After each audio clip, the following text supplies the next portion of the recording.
Hi, in this lesson, we will cover squares and square roots. So, in this lesson, you'll be able to find square roots, approximate square roots, and solve problems involving square roots if I'm able to get to that though. But you will indeed learn the meaning of principal square root as well as perfect square. So let's begin. Taking the square root of a number is the inverse of squaring the number. For example, the square root of 9. What number times itself equals 9? And we know that's equal to 3. Or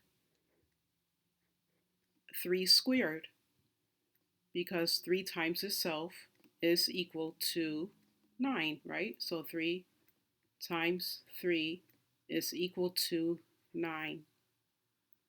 Now, the positive number 9 has two square roots, a positive and a negative. So 3 times 3 we know is equal to 9. But what other integer times itself is also equal to 9? And that's -3 times -3. Because you know that a negative times a negative is equal to a positive. So therefore, the square root of 9 is 3 or -3. Okay? Now, what is a principal square root? Well, that's simply a positive or a non-negative square root, right? So, for example, let's say we have the square root of 64, right? So this is what's considered as your principal square root, okay? Because this is a positive or a non-negative square root. So you know the positive square root of 64 is 8, okay? Now what happens if you're given this, the square root of 64 with a negative? Well, what you're really doing here is multiplying -1 times 8. And we know that's equal to -8. But now, if you need to solve a problem that says you must find the principal square root, this will always be your principal square root without a negative sign, okay? So hopefully that was helpful. All right, so let's go ahead and dive right into what a perfect square is. Now, a perfect square is a number that has integers as its square roots, right? So let's go ahead and take a look at this page here. And if you want to, you may go ahead and take a screenshot of this or simply make a copy for your records. But anyway, if you wanted to find the square root of any of the following numbers, such as the square root of 36, 256, 196, 324, etc., then you know you'll end up with a whole number as the answer, right? But what if you have a square root that isn't a whole number? So in this case, what we do is approximate the square root of the number. And one way to do this is by using perfect squares, right? Now, in order to do this though, we look for the perfect squares that generate a number close to the square root that we're looking for. So for example, let's say that we're looking for the square root of 40. All right. So one way to do this is to first find two perfect squares near 40, right? So one should be less than the square root of 40 and the other should be more than the square root of 40. So if you take a look, we have the square roots of 36 and 49 respectively, and with the square root of 36 being 6 and the square root of 49 being 7, right? So the square root of 40 must be larger than the square root of 36, and the square root of 40 must be smaller than the square root of 49. All right. When we take a look at when we take the square root of 36, we have a result of 6. The square root of 49 is 7, right?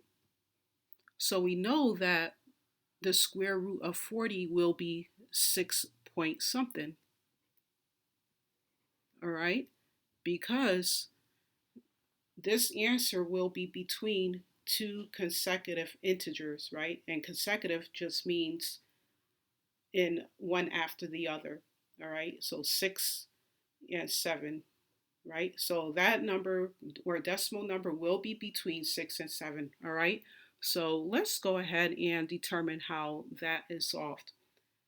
So what we're going to do is take and find out how many units away the square root of 36 is away from the square root of 40, and we know that's 4. So we're going to use this as our numerator because we are going to divide. But what do we divide by? Well, we divide by however units away our square root of 36 is to 49, and that's 13. Okay, so now we can go ahead and find out what our decimal answer is. And when we divide, I like to divide by at least going out 3 digits, okay? So let's go ahead and do that now. So 4 divided by 13. Okay, so let's go out 3 decimal places. All right, so 13 goes into 4 0 times. So I always place the 0 in the whole number's position. All right, and then 13 goes into 40, we know 3 times without going over because 3 times 13 is 39, right? And 40 minus 39 is equal to 1. Bring down the 0. 13 goes into 10 0 times. Okay, bring down the 0.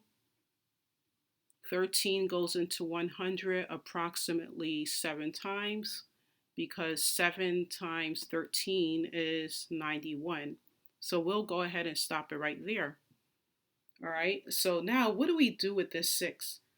Well, what we're going to do now is add it to 0.307. So if it helps you, you can always place zeros in the whole numbers, as placeholders after your whole number's position of 6. So 6.000, and you're adding that to 0.307, all right? So that gives you a result of 6.307. And when you round 6.307 to the nearest tenth, you have a result of 6.3.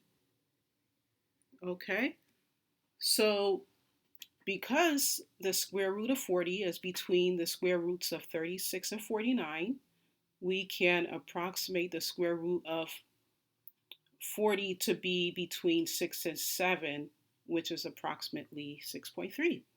So this is how we can approximate square roots using perfect squares. All right, so hopefully that was helpful, and I look forward to seeing you in the next lesson.